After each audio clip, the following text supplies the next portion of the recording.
உணவில் கலப்படம் அப்படின்னு பார்த்தீங்கன்னாலே நிறைய விஷயங்கள் எப்படின்னா ஒரு சர்க்கரையில் ரவையை கலப்பாங்க இல்லையா, அதே உச்சபட்ச கலப்படமாக சயின்ஸ் புக்ஸில் தான் இருக்குது இல்லையா.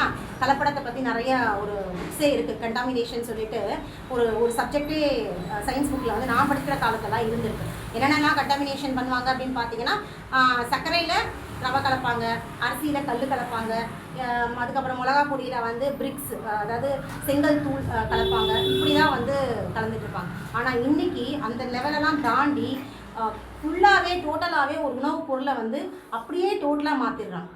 ஃபுல்லாக அதில் இருக்கிற உணவுப் பொருள் அப்படிங்கிற அந்த சத்தெல்லாம் நீக்கிட்டு செயற்கையான சுவை கூட்டிகளை வச்சு முழுக்க முழுக்க ஒரு உணவை வந்து ரசாயன கலவையோடு வந்து இன்றைக்கி இருக்கிற எல்லா வியாபார கம்பெனிகளும் நிகழ்த்திட்டு இருக்காங்க. இதிலேருந்து நம்ம மீண்டு வரணும்னா நமக்கு தான் அந்த புரிதல் இருக்கணும், நம்ம தான் வந்து அதை புரிஞ்சுக்கணும். இன்னொன்று நான் இங்கே முக்கியமாக நான் குறிப்பிடணும் அப்படின்னு உணவுப் பொருட்களை பற்றி பேசிட்டு இருக்கும்போது நம்ம இன்னொரு விஷயத்தையும் இங்கே நம்ம வந்து நிச்சயமாக கவனிக்கணும். ஸோ நம்ம எல்லாருமே பொதுவாக எல்லா பேஷண்ட்டு இருந்தாலும் சரி எல்லாரும் கேட்குற ஒரு விஷயம் என்ன அப்படின்னு பார்த்தீங்கன்னா, இதை சாப்பிட்டா இந்த நோய் குணமாகுமா அப்படின்னு கேட்குறாங்க.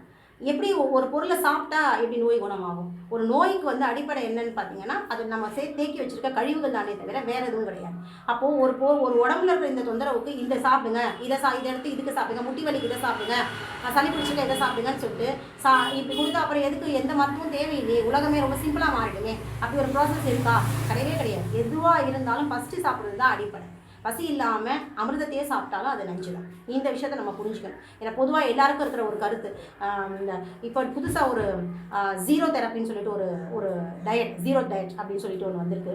அதை பார்த்தீங்கன்னா சில காய்கறிகளில் கொடுத்து இந்த காய்கறியை வந்து இதுக்கு சாப்பிடுங்க, இந்த காய்கறி இது அப்படின்னு சொல்லி அதாவது கொதிக்க வச்சு சாப்பிடுங்கன்னு ரொம்ப ரொம்ப கஷ்டப்படுத்துகிறாங்க உடம்பை. ஒரு பிடிக்காத ஒரு விஷயத்தை திருச்சி சாப்பிடும்போது அந்த உடல் என்ன ஆகும்னா, அதாவது நான் தன்னுடைய இயல்புக்கு எதிராக தான் போகும். இதை நிறைய விஷயங்களில் நான் இதை பற்றி சொல்லலான்னு இருக்கேன்.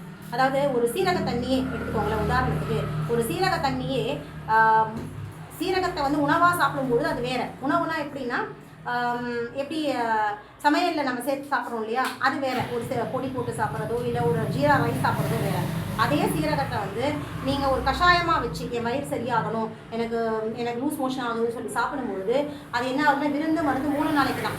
அப்போ ஒரு நாளைக்கு மேலேயோ இல்லை ஒரு மூணு நாளுக்கு மேலேயோ அந்த சீரக தண்ணி சாப்பிடும்பொழுது அது உடம்புக்கு எதிரான ஒரு கசப்பு தன்மை கொடுக்கும். இதுதான் அந்த காலத்தில் வந்து மருந்து சாப்பிடக்கூடாது, உடம்புல கசப்பு வந்து ஏற்றும் அப்படின்னு சொல்கிறாங்க. இதுக்கு அடிப்படை என்ன அப்படின்னு பார்த்தீங்கன்னா, எந்த ஒரு உணவுப் பொருளாக இருந்தாலும் அதை கஷாயமாக வச்சு சாப்பிடும் பொழுது அது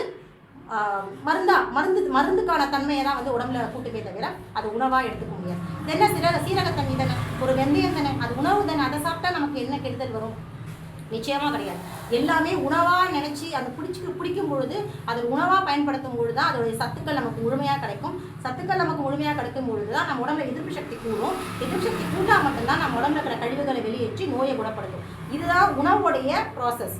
உணவால் நம்ம உடல் குணமாகிறதுக்கான ப்ராசஸ்ன்றது இதுதான். ஆனால் ஒரு உணவை சாப்பிட்டு நோய் குணமாகுன்றது நிச்சயமாக எந்த இதுலேயுமே கிடையாது. பிடிக்காத ஒரு உணவையோ பிடிக்காத ஒரு ருசியையோ சுவையோ நம்ம சாப்பிடும்போது அது உணவுக்கு எதிராக தான் போகும். அதனால் இந்த சீரக தண்ணி குடிக்கிறது ரெகுலராக தொடர்ந்து எனக்கு நல்லா ஜீரணமாகணும், நிறைய பசி எடுக்கணும், நிறைய சாப்பிடணும் அப்படின்ற இன்டிமேஷனில் நிறைய பேர் இந்த தவறு செஞ்சுட்ருக்காங்க. அதுக்கப்புறம் வயிறு பீரியட்ஸ் டைமில் வயிறெல்லாம் வலிக்குதுன்னா உடனே வந்து வெந்தயத்தை கொடுக்குறது, நல்லெண்ணெய் தடவுறது, இது எல்லாமே ஒரு தவறான ப்ராசஸ் தான். இந்த வெந்தயம் சாப்பிட்றது எல்லாமே தவறான ப்ராசஸ் தான். அதனால் எந்த ஒரு உணவுப் பொருட்களை வந்து உணவாக சாப்பிடுங்க, மருந்தாக சாப்பிடுங்க.